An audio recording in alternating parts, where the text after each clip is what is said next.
Bonjour tout le monde, j'espère que vous allez bien. J'ai un réel plaisir de vous retrouver aujourd'hui pour aborder la question de l'entrepreneuriat en Afrique, en insistant surtout sur les obstacles auxquels les entrepreneurs pourront faire face lorsqu'ils décident vraiment d'investir en Afrique.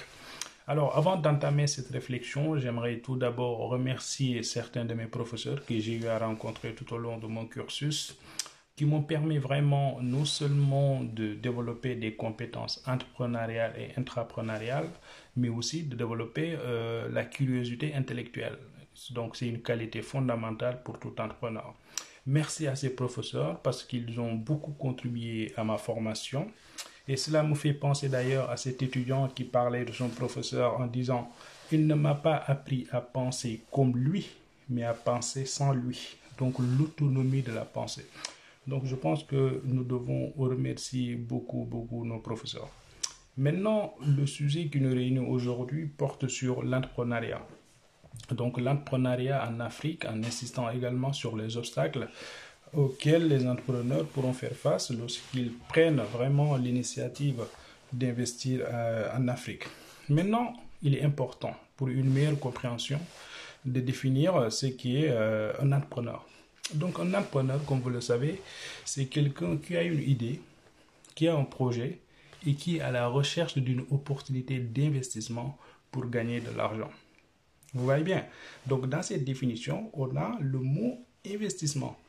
Et vous le savez bien, qui dit investissement dit également risque. Donc il est très important, avant de se lancer dans un secteur donné, avant de ce point de vue-là, d'investir, d'identifier quels sont les risques potentiels, quels sont les obstacles auxquels vous pourrez faire face quand vous décidez vraiment d'entreprendre.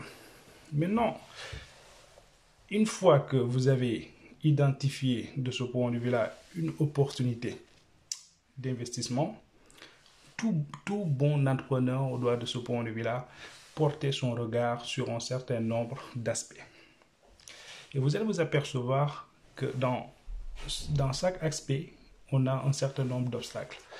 Donc vous devez regarder de ce point de vue-là l'environnement des affaires, le système financier, le système juridique, vous voyez, la fiscalité, etc. Donc un certain nombre d'aspects, d'éléments à prendre en compte avant de ce point de vue-là commencer à investir. D'abord, moi j'ai classifié les obstacles en deux catégories. Vous avez les premiers obstacles qui sont liés de ce point de vue-là à l'entrepreneur lui-même, à son environnement culturel. Vous avez également les obstacles externes, c'est-à-dire qui ne dépendent pas de l'entrepreneur. Maintenant, pour aller plus vite, on va de ce point de vue-là évoquer les obstacles qui sont liés à l'entrepreneur lui-même. Vous savez, le premier obstacle quand vous êtes entrepreneur, ça peut être lié à vous-même. C'est-à-dire manque de motivation, pas d'abnégation, manque vraiment de courage, etc. Donc ce sont des obstacles qui peuvent vous empêcher vraiment d'investir en Afrique. Et ce qu'il faut comprendre, on a deux types d'entrepreneurs. On a ceux qui entreprennent par défaut, les entrepreneurs par défaut. Vous avez également les entrepreneurs par vocation. Les entrepreneurs par défaut, ce sont des entrepreneurs qui considèrent l'entrepreneuriat comme une solution éphémère. C'est-à-dire, c'est le cas, par exemple, d'un étudiant qui a eu un bac plus 5. Avant de trouver son job, c'est-à-dire qu'il a fait des études en marketing, en finance, en comptabilité. Donc, avant de trouver un emploi, il se dit, je vais me lancer. Donc, je vais créer un projet pour, de ce point de vue-là, trouver un peu d'argent pour pouvoir, de ce point de vue-là, se lancer dans l'entrepreneuriat, etc. Donc, l'entrepreneur par défaut, c'est quelqu'un vraiment qui considère l'entrepreneuriat comme une alternative, comme une solution éphémère. Et comme vous le savez, en Afrique, c'est ça le problème. Dans beaucoup de sociétés africaines, on nous a en fait éduqués. On nous a fait comprendre que on doit être bureaucrate, on doit être dans des entreprises et occuper un poste en tant que salarié. Oui, donc c'est-à-dire que dans beaucoup de sociétés africaines, on considère l'entrepreneuriat comme une solution alternative. Raison pour laquelle, si par exemple, une personne qui occupe un poste avec un bon salaire décide de quitter son emploi pour se lancer donc dans l'entrepreneuriat, mais la société va le juger d'une autre façon. Vous voyez ce que je veux dire? C'est-à-dire que on pense que voilà, un bon citoyen, c'est quelqu'un vraiment qui doit être un salarié qui occupe un poste vraiment très élevé. Donc l'entrepreneuriat est vu comme étant une solution éphémère. Maintenant, on a ce qu'on appelle les entrepreneurs par vocation. Ce sont des entrepreneurs qui en fait entreprennent parce qu'ils considèrent l'entrepreneuriat comme vraiment une solution, comme un moyen qui va contribuer au développement local, mais aussi au niveau global. Donc la différence entre ces deux entrepreneurs, c'est-à-dire que les premiers, ceux qui entreprennent par défaut, ce sont des entrepreneurs qui considèrent l'entrepreneuriat comme une solution éphémère. Donc ils ne vont pas se donner tous les moyens nécessaires pour réussir. Ils ne vont pas être motivés. Ils ne vont pas de ce point de vue-là avoir cette vision globale. Ils ne vont pas participer à des conférences. Donc ce sont des gens qui entreprennent voilà, le temps de trouver de ce point de vue-là leur poste idéal. Alors que pour les seconds, c'est-à-dire que pour les entrepreneurs par vocation, ils entreprennent pour de ce point de vue-là créer des emplois, participer au développement de leur pays. Et je pense que la différence se trouve là. Donc les entrepreneurs par défaut vont de ce point de vue-là faire face à des obstacles parce qu'il n'y a pas de motivation, il n'y a pas d'abnégation. Donc vous voyez que le premier obstacle est lié à l'entrepreneur lui-même. Ça dépend de sa vision des choses, etc. Le deuxième obstacle est lié de ce point de vue-là à l'entourage, au milieu, à l'environnement culturel de l'entrepreneur. Vous savez, il est très important de comprendre que dans les sociétés africaines, on a une vision pessimiste.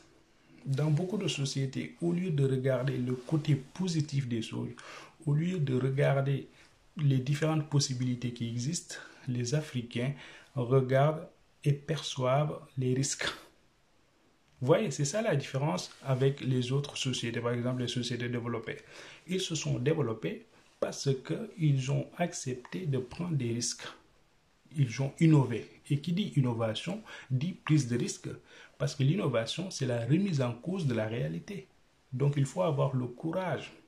Alors que dans les sociétés africaines, on a cette vision pessimiste. On ne voit que les mauvaises choses. On ne voit que le côté risqué des choses, etc. Donc l'entrepreneur qui évolue dans de tels environnements va de ce point de vue-là développer une vision pessimiste des choses. Il va lui aussi regarder que les choses, que les risques.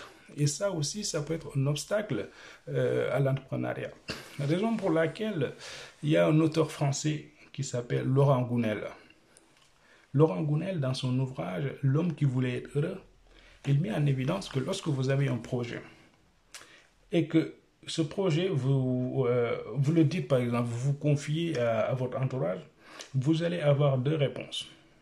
La première réponse, ce sont des gens qui croient en vous, qui croient en votre projet et qui en fait vous encouragent, qui vous présentent toutes les opportunités qui présentent pour de ce point de vue-là pour que votre projet puisse de ce point de vue-là se réaliser.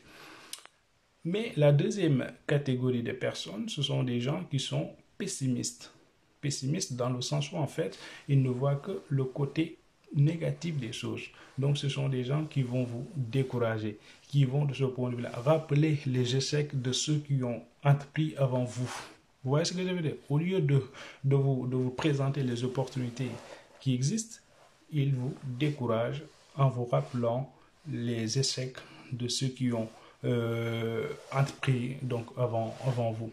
Donc je pense que là, Laurent Gounel nous met en évidence qu'il faut écouter la première catégorie de personnes, c'est-à-dire les gens qui sont optimistes, qui ont une vision positive de la vie.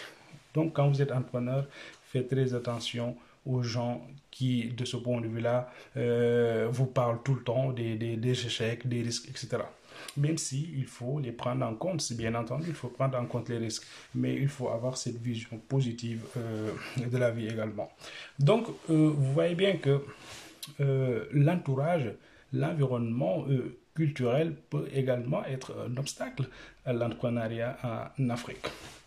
Maintenant, on a évoqué les obstacles internes, c'est-à-dire qui sont liés à l'entrepreneur lui-même, mais aussi à son environnement culturel. Maintenant, on va parler des obstacles externes. Vous savez, comme je l'ai dit dans l'introduction, un entrepreneur, c'est quelqu'un qui est à la recherche d'une opportunité d'investissement dans un secteur d'activité bien précis. Dans un secteur d'activité bien précis. Et donc, dans un environnement déterminé. Quel que soit le secteur d'activité, que ce soit le tourisme, que ce soit dans la restauration, que ce soit dans l'événementiel, l'entrepreneur est quelqu'un qui évolue dans un environnement bien déterminé. Maintenant, cet environnement peut présenter des obstacles. Le premier obstacle lié à l'environnement des affaires, c'est l'administration. Vous savez, créer une entreprise en Afrique n'est pas une chose qui est facile. La première difficulté, le premier obstacle commence lorsque vous entamez les formalités administratives. Et là, vous allez de ce point de vue-là rencontrer des difficultés. Pourquoi? Vous savez, dans certains pays, comme par exemple la Suisse, pour créer une entreprise, vous avez besoin de 6 jours. Aux États-Unis, c'est 5 jours. Singapour, 7 jours, voire même moins. En Afrique, on constate vraiment des lenteurs administratives, de la corruption. Si vous ne donnez pas quelques pièces à l'agent administratif, votre dossier va traîner. Donc, je pense que tous ces facteurs constituent de ce point de vue-là des obstacles. Maintenant, un entrepreneur qui évolue dans de tels environnements, mais c'est-à-dire que cet environnement va contribuer à orienter les investissements dans le secteur informel. Raison pour laquelle aujourd'hui, quand j'entends certains parler du secteur informel en Afrique, mais c'est lié à ça. C'est lié de ce point de vue-là à la corruption, à la mauvaise gestion administrative, etc. Donc maintenant, pour que l'entrepreneuriat puisse être un facteur de développement, pour que le secteur privé puisse se développer en Afrique, il faut vraiment une bonne gestion administrative. Il faut stopper donc de ce point de vue-là la corruption. C'est grâce à la corruption, c'est grâce à la mauvaise gestion administrative, c'est grâce à ces lenteurs administratives que le secteur informel se développe de plus en plus en Afrique. Par exemple, au Sénégal, pour créer une entreprise, il vous faut 57 jours. Selon Doing Business, donc selon le rapport de Doing Business de la Banque mondiale. Et pour créer donc de ce point de vue-là une entreprise au Cameroun, vous avez besoin de 37 jours, alors qu'en Suisse, vous n'avez besoin que 6 jours. Donc vous voyez que de ce point de vue-là, l'administration peut constituer un obstacle à l'entrepreneuriat en Afrique. Maintenant, l'autre obstacle qui est lié de ce point de vue-là à l'environnement des affaires, c'est vraiment la question du financement. Vous savez, quand vous avez un projet, vous avez besoin de ce point de vue-là du financement. Vous avez besoin d'un local, vous avez besoin d'acheter des machines, vous avez besoin de recruter. Il se peut que votre apport personnel ne suffit pas pour couvrir l'ensemble des besoins de financement. Donc, il faut trouver des solutions de financement.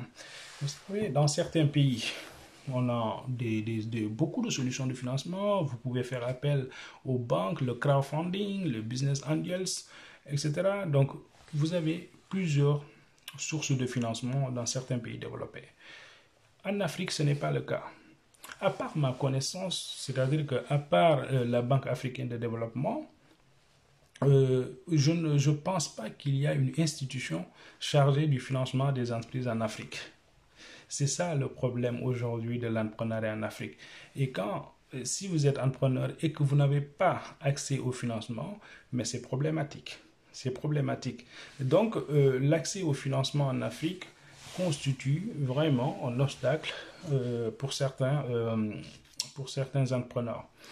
Et on le comprend également. Pourquoi? Parce que si pourquoi les banques, à un moment donné, refusent d'accorder, donc de ce point de vue-là, du crédit à ces entrepreneurs? Il y a deux raisons.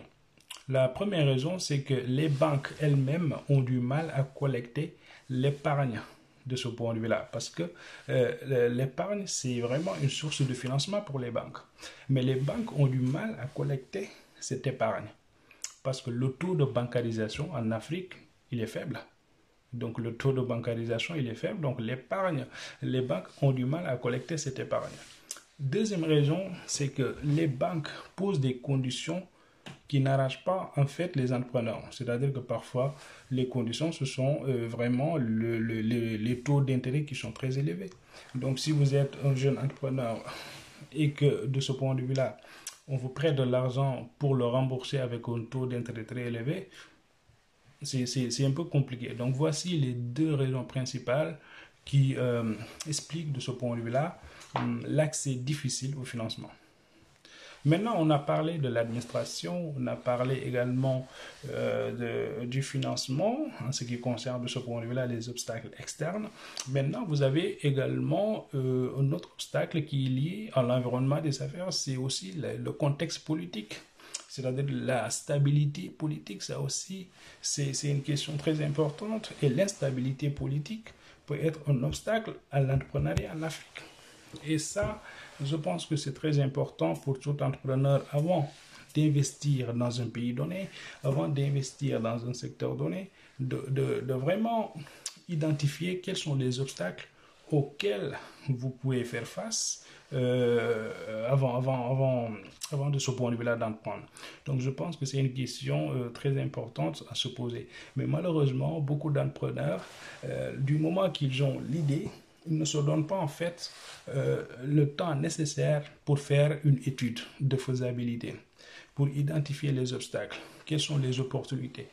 Mais aussi, un entrepreneur doit être quelqu'un qui lit beaucoup, qui se documente, qui, de ce point de vue-là, doit développer un certain nombre de qualités relationnelles. C'est très important. Donc, un entrepreneur, c'est quelqu'un qui connaît bien son secteur d'activité, qui connaît bien le contexte politique, qui, de ce point de vue-là, a une vision globale des choses. Et si vous n'avez pas toutes ces compétences, il faut aller vers les personnes qui ont ces compétences-là. Et donc, il ne faut pas, de ce point de vue-là, vous savez, en Afrique, on a un problème. On peut avoir un projet très intéressant, mais on a du mal à en parler. Donc, il faut oser parler de vos projets. Et vous trouverez toujours des gens qui sont très compétents et qui vont accepter de vous accompagner. Et aujourd'hui, on a des incubateurs partout, ici en Europe et en Afrique, ça se développe. Donc, il faut oser de ce point de vue-là. Si, par exemple, la question du financement, il y en a qui ne maîtrisent pas la question du financement. Donc, on a plusieurs solutions de financement aujourd'hui. Donc, il faut aller vers les gens, il faut demander, il faut être curieux pour contourner ces obstacles. Donc la prochaine vidéo, je vais parler également des solutions qui existent, les solutions de financement et quelles sont les qualités d'un bon entrepreneur pour réussir dans l'entrepreneuriat. Merci beaucoup, à très bientôt.